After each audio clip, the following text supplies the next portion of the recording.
The Crown is enjoying its continued reign as the top show on Netflix after coming out a fortnight ago. Season 5 of the royal drama written by Peter Morgan focuses on the years from 1991 to 1997, which was quite a turbulent time for the House of Windsor. The biggest focus of Season 5 is Princess Diana, played by Elizabeth Debicki, and Prince Charles, Dominic West, acrimonious divorce and the last several years of their ailing marriage. The so-called Tampon Gate tape, in which an intimate conversation between Charles and Camilla Parker Bowles, Olivia Williams, was accidentally intercepted and later published in national newspapers, is featured in the show. The recording was from 1989 when both Charles and Camilla were married to other people. Viewers also saw Prince Diana's relationship with British-Pakistani heart surgeon Dr. Hassanet Khan, Humayun Saeed, her damning BBC Panorama interview with journalist Martin Bashir, Prasanna Puwanaraja, as well as the rise of businessman Muhammad Al-Fayed, Salim Daw. Other topics covered include the assassination of the Romanovs, the Windsor Castle fire, Prince Philip, Jonathan Pryce, and Penelope Knatchbull's, Natasha McElhone, close friendship, and royal valet Sidney Johnson, Judah Kowodike. However, there were lots of other things left out of the 10-hour drama, with royal commentator and film critic Fitzwilliam saying, "It's a very curious mix this." He went on to say, "None of us know the details of a lot of the conversations between members of the royal family and the Queen and the Prime Minister and so forth. No one will ever know. One has to point out here. This dealing with the 1990s was a nightmarish period for the royal family, there's no question about it, and it's comparable to the 1930s and the abdication and the 1860s when after Albert's death Queen Victoria went into seclusion, and that was a serious problem." Fitzwilliam said much had been left out. There is no doubt, however, with the series, as it has progressed, firstly it is absolutely clear there is a Republican agenda. All you need to do is look at what has not been shown.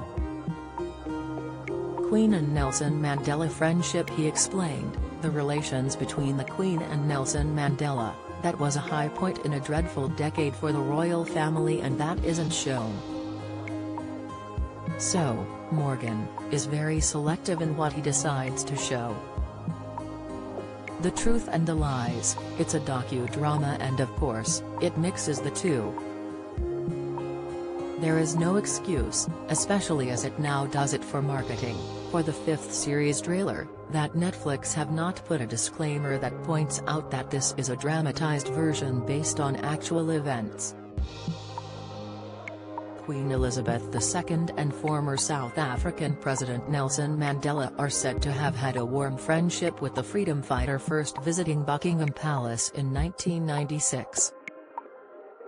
Their friendship came about following his release from prison on Robben Island and his becoming the nation's first democratically elected leader. Mandela is also said to have referred to the Queen as Motlalepula, which means to come with the rain, and the nickname is said to have come about after the Queen's visits to South Africa brought with them torrential rains. Zelda Lagrange, Mandela's private secretary from 1994 to 2013, told Reuters how the pair had a shared sense of duty and service which they adhered to their whole lives. James Hewitt. While The Crown does briefly see Diana's affair with James Hewitt, Daniel Demskoy, the moment is fleeting. Princess Diana and her riding instructor met at a party in 1986 and the pair ended up having an illicit romance. The princess admitted to the affair in her Panorama interview, saying she was unfaithful during her marriage to Charles. She said in the interview, "I was in love with him. But I was very let down." During their affair, the pair exchanged love letters. The romance is said to have ended in 1992. Princess Anne's attempted kidnapping. Fitzwilliam said, "The fact that the attempted kidnapping of Princess Anne in 1974, several were injured, it was very dangerous. She was extremely courageous, that wasn't shown." In 1974, lone gunman Ian Ball tried to abduct the royal by pulling out in front of her car as she was on a journey to Buckingham Palace with her then-husband Mark Phillips.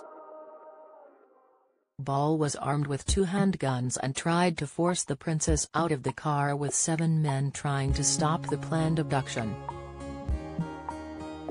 The assailant, who was suffering from mental health issues, was eventually subdued and the princess and Phillips escaped unharmed while those injured made a full recovery.